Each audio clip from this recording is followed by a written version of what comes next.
یہ حمزہ ہے. میں دعویٰ آج یہ کر رہا ہوں کہ ہم سب سے پیار کرتے ہیں اور کھلم کھلا اظہار کرتے ہیں، کروڑ مرتبہ اقرار کرتے ہیں. ہم حضور سیدنا صدیق و عمر و عثمان سے پیار کرتے ہیں، ان سے نفرت پکے غدار کرتے ہیں. ہم تو ان کے جوتے کی خاک کے ذرے سے بھی مگر تقسیم خدائی ہے. شہادت ہر ایک گھر میں یوں نہیں آئی. حضرت سیدنا فاروق اعظم شہید ہوئے، لیکن فاروق اعظم کے بابا کیا وہ شہید ہیں؟ نہیں. کیا حضرت فاروق اعظم کا بچہ کوئی شہید نہیں؟ معاملہ کیا ہے؟ حضرت عثمان شہید، لیکن کیا حضرت جناب عفان بھی شہید؟ کیا ابان بن عثمان بھی شہید؟ کیا عمر بن عثمان بھی شہید؟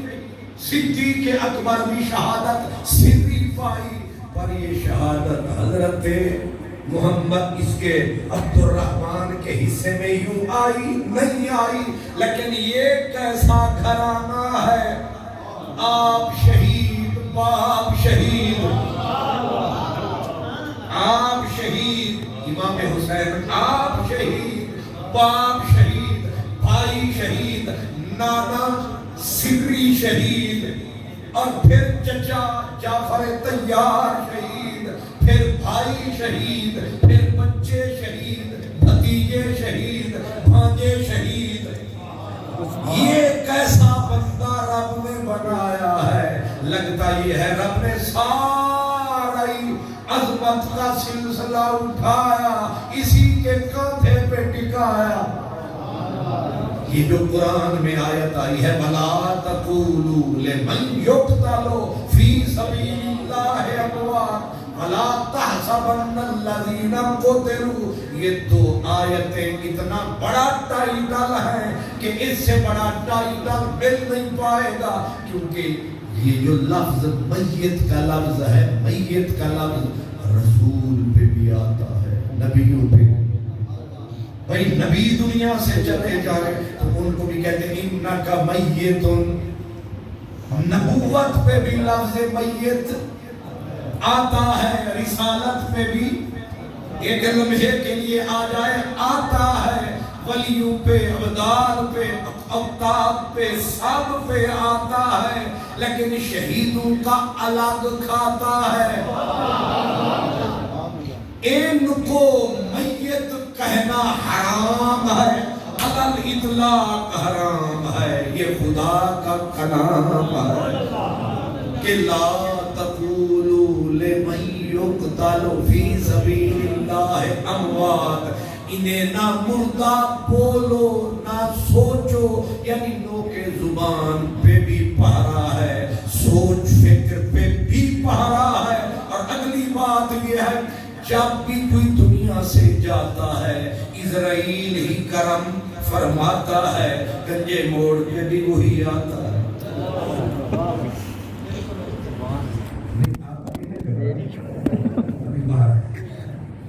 لیکن ظاہر ہے ہر جگہ چونکہ آپ سنجیدہ ہو رہے تو میں تھوڑی کاٹ دوں.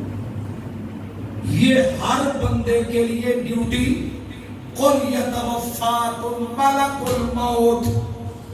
یہ نص ہے کہ ہر ایک کے پاس یہی آتا ہے.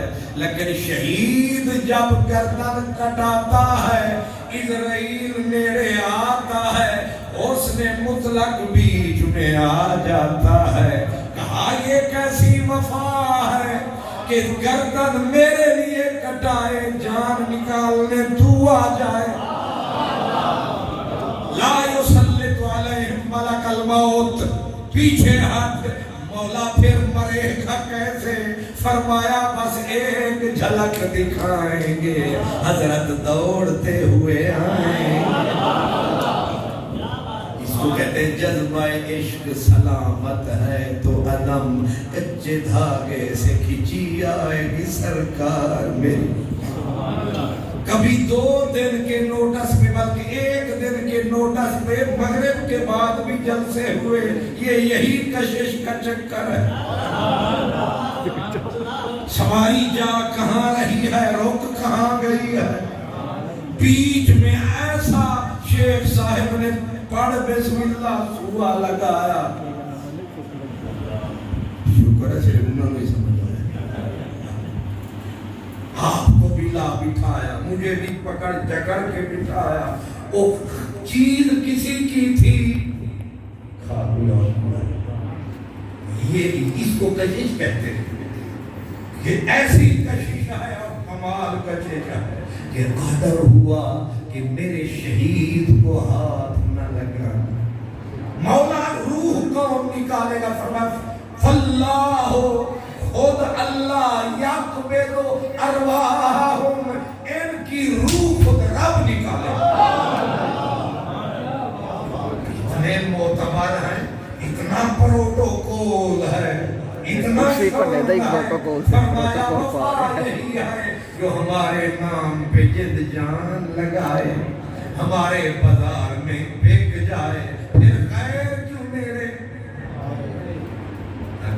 یہ تو میں روایات عرض کر رہا تھا, ایک بات آ گئی ہے فقیروں کی. حضور ضیاء الامت کے حوالے سے سمجھ. حضرت ذوالنون مصری فرماتے ہیں میں کعبے میں آیا, ایک بندے کو حرم شریف کعبے کے سامنے میں نے تڑپتے پایا. میں نے آ کے اس کی نبض پہ ہاتھ ٹکایا. میں نے جب اس کو تڑپتے پایا میں نے کہا من انتا, وہ کعبے میں خدا کے گھر میں تڑپنے والے تو کون ہے؟ اس نے کہا انی عاشقن, میں عاشق ہوں. کہا کیس کہا اس کا اشارہ کعبے کی طرف تھا, اصل آگے تھا. میں عاشق ہوں اس کا جس کی گلی میں پڑا ہوں. کہا یہاں کیوں تڑپ رہا ہے؟ کہنے لگا وعدہ تھا ہم مریں گے تو تیرے کوچے میں مریں گے. میں مرنے کے لیے یار کے در پہ آن پڑا ہوں. کہا پھر کوئی کفن دفن, کہا کفن بھی وہ جانے دفن بھی جس کے نام پہ مر رہا ہوں, جس کے حوالے جگری کر رہا ہوں. میں غیر کو کیوں تصور. اچھا ذوالنون مصری کہتے ہیں میں نے کہا اس کا مطلب یہ ہے پروگرام پکا ہے. کہا ہاں, اگر کچا ہوتا یہاں کیوں آتا؟ انہوں نے کہا تو پھر مر لے, میں کفن لے آؤں. تو مر لے, میں کفن لے آؤں. گئے کفن لینے, جب کپڑا لے کے آئے نہ بند نہ بندے نہ ہمسائے, وہ تڑپنے والے نظر ہی نہ آئے. حضرت ذوالنون مصری کتنی بڑی ہستی, حیران ہو کے وہیں کعبے کے اوپر نظر رکھ کے کہا وہ تو چلا گیا, تو ہی بتا یہ سچا ہو کے کدھر چلا گیا؟ آواز آئی مر گیا ہے. کہا مر گیا ہے, میں کفن لے آیا ہوں. آواز آئی ہمارا عشق تو نے کچا سمجھا ہے, مہمان ہمارے ہوں, میزبانیاں تو کرے, مرے ہمارے لیے کفن تو پہنائے. جا علاج کر, ہم اپنے شہیدوں کو آپ کفنائیں گے. آپ سمجھے ہیں, اس لیے وہ نبھانے والا ہے. تو شہید کا جو ٹائٹل بڑا عجیب ہے. پہلا لفظ کہ اس پہ موت کا لفظ حرام ہے, یہ اتنا بڑی شان ہے جو کسی کو نصیب نہیں. دوسرا یہ کہ اللہ تعالیٰ اب خود اس کی روح اپنی قدرت سے جیسے اس کی مرضی نکالتا ہے. تیسرا کمال یہ ہے, حضرت امام مالک تو کہتے ہیں نماز بھی نہ پڑھو, جنازہ بھی نہ پڑھو. جنازہ کیوں نہ پڑھے؟ پر میں اس کو بھی ابھی دعاؤں کی لوڑ ہے.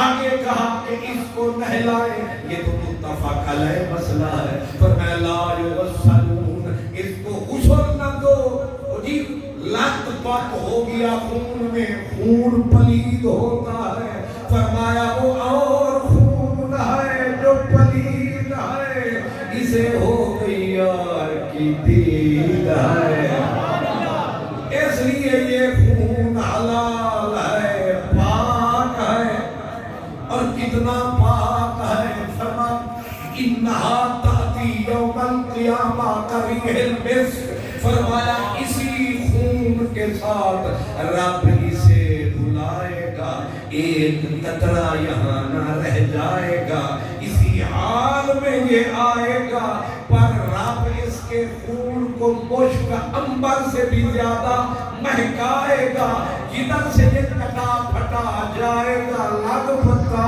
جائے گا۔ فارسی میں کہتے ہیں چوبہ گزرت نظیری خونی کفن بحشر، چوبہ گزرت نظیری خونی کفن بحشر، خلق فغاں کنت کہ ایداد خواہ کی نسبت۔ مولویہ نہیں سمجھ نہیں ہوتی تو کون پوچھتا ہوں، ایک یوں دارتے بیٹھا فارسی کو دین سے پڑھ دیتی ہو، چوبہ گزرت نظیری خونی کفن بحشر، کہتے ہیں قیامت کا دن آئے گا۔ ابھی میرے ظاہری صاحب نے جو حضرت نصیر کا آخری فکرہ پڑھا کہ خون جس حال میں گرے گا بندہ پورا اسی حال میں، شہید جس حال میں گرے گا، سر نہیں تو سر نہیں ہوگا، چھاتی پھٹی ہے تو پھٹی ہوگی، بازو کٹے ہیں تو کٹے ہوں گے، کئی ہوں گے جن کے سر نہیں ہوں گے، آ گئے، کوئی بغیر بازو کے آئیں گے، کوئی بغیر چھاتی کٹی پھٹی لے کے آئیں گے، اہل قیامت گھبرائیں گے، مولا یہ کون سی فوج ہے، کسی کا پاؤں نہیں، کسی کا ہاتھ نہیں، کسی کی آنکھ نہیں، کسی کا مسلا ہوا ناک بھی نہیں، ہونٹ بھی نہیں۔ حضرت عبداللہ بن جحش کے آنکھیں نکل گئی، ناک کٹ گیا، ہونٹ کٹ گیا، اور پہلے دعا کر کے گئے مولا اس حال میں مروں، ناک بھی نہ رہے، ہونٹ بھی نہ رہے، کان بھی نہ رہے، میرا مسلا کر دیا جائے، میری چھاتی پھاڑ کے دل نکال دیا جائے، پھر کل قیامت کا دن آئے اور پھر ہم مجھ سے پوچھے فیما جو دیا انفو کا، تیرا نام کہاں، تیرے کان کہاں، تیری آنکھیں کہاں، اور پھر میں کہوں فی کا وفی رسول کا، ہم لٹ گئے تیرے پیار میں، آنکھ نکل گئی تیرے پیار میں، تیرے رسول کے پیار میں۔ حضرت سعد کہتے ہیں احد کے میدان میں یہ دعا مانگی جا رہی تھی، شام ڈھلی ہوئی تھا، نہ آنکھ سلامت تھی، نہ نام تھا، نہ ہونٹ تھے، جیسے چاہتا ویسا ہو گیا۔ اب یہ لوگ کیوں مر رہے ہیں، یہ کیا کر رہے ہیں؟ کوئی چاہتا ہے میری ناک کٹے؟ لوگ نک واسطے مر جاتے ہیں، یہ ادھر ساری نک نہ رہے، سارا ہونٹ نہ بچن، سارا سینہ نہ بچے، سب کچھ کٹ جاوے، بس جس تب آوے جب میں اسی حال میں ایسے ہی آؤں اور تو حساب کرنے لگے، اور پھر ہر ایک سے حال پوچھے اور تو کہے یا عبداللہ، اوے عبداللہ، اوے جحش دے پترا، آنکھ کتھے گئی تے میں آنکھاں تیرے عشق وچ گئی، تو پوچھے ہونٹ کتے گئے، میں آنکھاں تیرے پیار میں گئے، تو پوچھے کان کتے گئے، میں آنکھاں تیرے پیار میں گئے، تو میں نو آنکھے صدقتا ٹھیک بھی آدھے لٹنا لے عزیز۔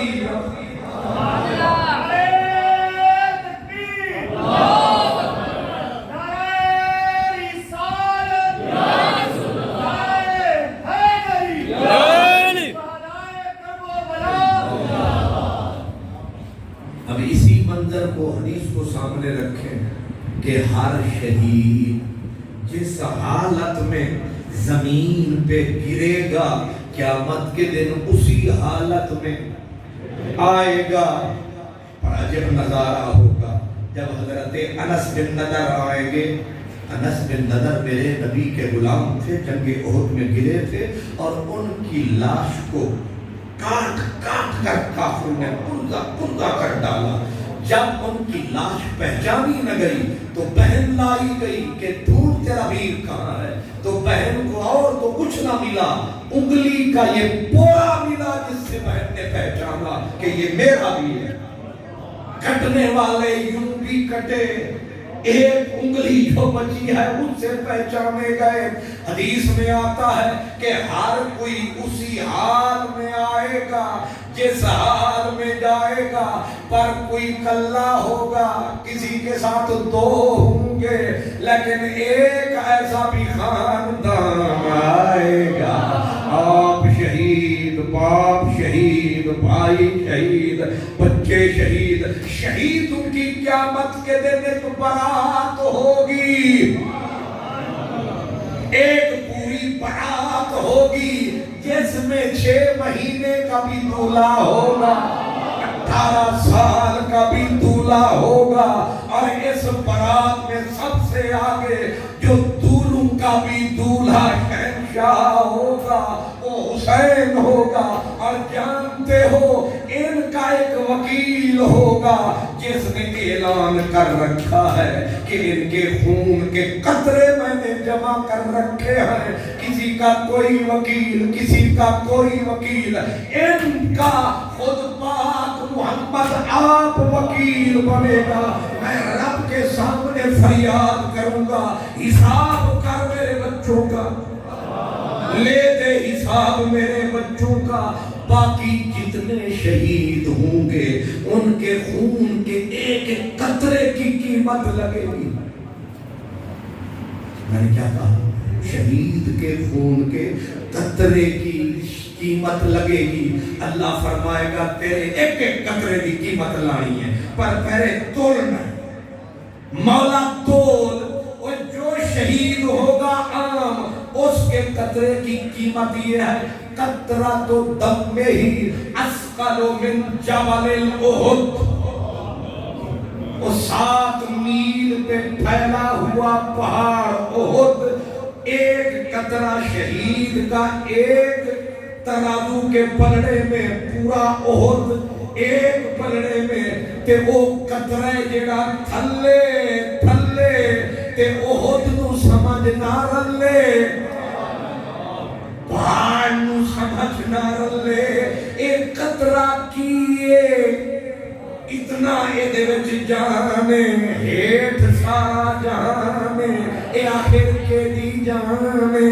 جدو باقی حضرت انس بن نضر ابن جحش جیسوں کے خون کی یہ قیمت، تو خود رسول کا جو خون ہے، لہو محمد عربی ہے، اس کی قیمت کا سوچ۔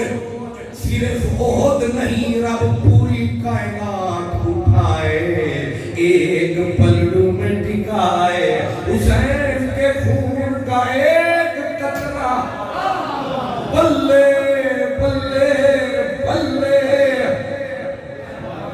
اے سب تو اونچا کائنات تھلے تھلے تھلے۔ اب لفظ مجھے زیادہ آسان نہیں مل رہے۔ جوہر ذات نسبت تینی، یہ علماء کرام جوہر ذات، جو جوہر محمد عربی ہے اس کے ساتھ جو تعلق ہے میرے حسین کا، نسبت عبادت، نسبت دینی، ہم لا الہ الا اللہ پڑھتے ہیں، ہماری آقا سے نسبت ہے، لیکن ایک ہے نسبت دینی کہ رب نے اس وجود میں سے وجود بنا، یہ ہے نسبت دینی۔ جو نسبت دینی ہے حسین کی رسول سے، صدیق کی نسبت دور کی ہے، حسین کی حضور کی، حضرت عمر کی، حضرت عثمان کی، معاف کیجئے گا جتنے حضرات پہاڑ ہیں شان میں، لیکن نسبت دینی کے معاملے میں اسی لیے پوچھا گیا امام مالک سے کہ بی بی عائشہ افضل ہے، حالانکہ وہ ام المومنین ہے، یا بی بی فاطمہ افضل ہے، امام نے ایک سیکنڈ نہ لگایا، فرمایا مسئلے خود کرتے رہنا، لیکن لا افضل احدا علی بدعۃ رسول اللہ۔ فرمایا حضرت عائشہ ام المومنین ہے، پر جگر کا ٹکڑا ہے صدیق کا، خاتون جنت بیوی مولا علی کی ہے، پر جگر کا ٹکڑا ہے رسول اللہ۔ اس لیے یہ جوہر ذات کی وجہ سے، نسبت تینی کی وجہ سے اور باریک بینی کی وجہ سے یہ مسئلہ بول رہا ہے کہ جب رب تول رہا ہے مر کے شہادت کے کھول رہا ہے، اس دن جب باقی لہو کی قیمت لگے گی وہ اتنا بلند ہو جائے گا، جب خود خون رسول آئے گا پھر اتنی ساری لمبی برات ہوگی، پھر ایک ایک۔ اس لیے میں نے دعویٰ کیا کہ ایسی شہادت اور شہادتوں کا پورا گھرانہ ڈھونڈ لو، سارا زمانہ آپ کو شہادتوں کی پوری داستان اس طرح نہ ملے گی کہ بابا بھی شہید اور شہادت پائے۔ بعض لوگ ظاہر زخم لگتے ہیں، کراہتے ہیں، لیکن حضرت مولا علی کو یہاں پڑی سر پہ تلوار اور خود کہہ گئے نبی ان کے سردار، بات بہت قیمتی ہے اگر یاد رہی، سرکار نے فرمایا کائنات میں بدبخت ترین آدمی تو ہے، کائنات کے بدبخت ترین آدمی تو، صحابہ سوچا چکا ہے اوکے کائنات کے بدبخت، فرمایا ایک وہ جس نے حضرت صالح علیہ السلام کی اونٹنی کی اونچے کاٹی تھی، وہ بڑا بدبخت تھا، اور علی دوسرا بڑا بدبخت وہ ہوگا جو یہاں تجھے مارے گا، تیری داڑھی خون سے تر ہو جائے گی، وہ دوسرا بدبخت ترین ہوگا۔ اس کا مطلب یہ ہے وہ تو تھی اونٹنی حضرت نبی صالح علیہ السلام کی جو خدا کا نبی کا معجزہ تھی، اللہ کی نشانی اور آیت تھی۔ علی کون ہے؟ کچھ سمجھ میں آیا؟ اس کا الٹ یہ ہوگا کہ اگر وہ بدترین آدمی ہے تو علی بہترین آدمی ہے، کیونکہ بدترین وہ تبھی ہو سکتا ہے کہ بہترین پہ وار کرے، اور بہترین انگلش میں کہتے ہیں، ویسے اگر بہتر کہتے ہیں بیسٹ، اور کہیں بہت بہتر، دی بیسٹ، کر لے سب کا ٹیسٹ، علی دی بیسٹ ہے کہ نہیں؟ اس معاملے میں باپ شہید بھائی، اور صبر یہ ہے، اوکھا کام ہے، صبر یہ ہے کہ زہر پلایا جائے، اس کو چھپائے، پھر پلایا جائے، پھر پلایا جائے، یہاں تک کہ جب کلیجہ کٹ کٹ کے منہ سے باہر آئے، اور خود سرانے حضرت امام حسین آئے، پوچھنے لگے رو رو کہ کس نے مارا میرے بیوی، کس نے چھینا میرا حسن؟ بعد حسن نے دیکھا حسین کیا کرے گا، کہا بدلہ لوں گا اور کیا کروں گا، جو حکم ہے شریعت کا، کہا جس بتا مجھے نام کون ہے، کہا جس پہ مجھے گمان ہے۔ اتنے پولیس کی پوچھتی ہے، پہلا سوال ہے کسی پہ شک ہے، بس شک پہ آتے بندہ گیا، پہلا قرآن شک کا ہوتا ہے، لیکن کیا ہستی ہے، کیا کلیجہ ہے، کیا جگرا ہے، کیا پردہ پوشی ہے۔ پیر وارث شاہ کہتے ہیں وارث شاہ نہ بھید صندوق کھلے، ہمیں جانتا جگرا ٹوٹ جائے، اکھی دیکھ کے مرد ہی چپ کر دے، ہمیں چھوڑ ہی جھگڑا لٹ جائے۔ وارث شاہ والی پانی وہی چنگا جڑا بچھڑیاں نوں کردا جٹ جائے. اگر تم پنجابی بھی نہ آئے تو میں تم اللہ ہی سمجھا. لیکن غور تو فرماؤ کہ کیا حوصلہ ہے کہ کلیجہ کٹ کے اور آپ پڑے ہیں ایسے بے سود. بھائی پوچھ رہا ہے, آپ کہتے ہیں نہیں بتاؤں گا. کہا کیوں؟ کہا اگر شک ہے مجھے جس میں وہ ہے تو میرا رب کافی ہے. شک پہ ایک جان میں کیسے لے سکتا ہوں, لیکن شک جو تھا بعد میں بیان بھی ہوا. لیکن صدقے اس کے جس نے آخری ہجکیوں میں کہا حسین اما عائشہ پاک سے میں نے تھوڑی سی نانے کے پہلو میں جگہ مانگی, مجھے اٹھانا جنازہ پڑھانا. اگر اما پاک نانی پاک اجازت دے مجھے نانے کے پہلو میں دفنانا, پر حسین مجھے لگتا نہیں کہ ظالم جگہ دے. جو یزیدی پلید ہیں ان کا کارندہ وہ خبیث شیطان تھا, نام جس کا پلید مروان تھا. جب جنازہ حضرت امام حسین کا لایا گیا, تلواریں ننگی کر کے مروانی شیطان آ کے رسول کے روضے کے سامنے ننگی کر کے تلواریں کھڑے ہو گئے کہ لے جاؤ جنت البقیع میں, نبی کے پہلو میں دفن نہیں ہونے دیں گے. حسینی تلوار باہر آئی. جناب عبداللہ بن جعفر, جابر بن عبداللہ, حضرت ابو ہریرہ کہنے لگے یہ تو پلید ہیں, آپ تو اولاد شہید ہیں. ایسا بھی صابر ہے کہ نانے کے پہلو میں دفنانے نہ دیا.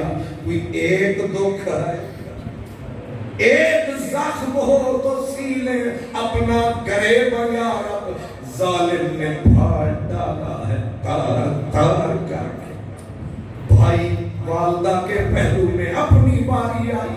چچا اب ظاہر ہے وقت بالکل ہو گیا, میں نے اتنا ہی بتانا ہے کہ یہ جو سارا گھرانہ ہے یہ شہیدوں کا گھرانہ ہے, اور ان شہیدوں میں پاک حسین اس بزم کا دولہا ہے کہ نہیں, کیونکہ باقی آئیں گے تنہا تنہا اور یہ آئیں گے پوری بارات کے ساتھ, اور صبح حشر چلیں گے شہ ابرار کے ساتھ. قافلہ ہو کر رواں قافلہ سالار کے ساتھ, اور ہم بھی پیچھے چلیں گے اسی پیار کے ساتھ انشاءاللہ تعالی. بہرحال جتنا ہم نے ذکر کیا ہے, میرے ان دوستوں نے جلدی میں جو کوشش فرمائی, خصوصاً میرے پیاروں نے, اللہ آپ کی تشریف آوری, علماء کی سرپرستی اور ان کی یہ ساری پیغام اللہ قبول اور منظور فرمائے. اگر کوئی غلطی کمی کوتاہی ہوئی اللہ پہ معاف فرمائے. جو صحیح ہوا, جو درست ہوا, اللہ اسے قبول فرمائے, اور اللہ تعالی ہمیں اسی صف میں تھوڑی سی جگہ عطا فرمائے. وآخر دعوانا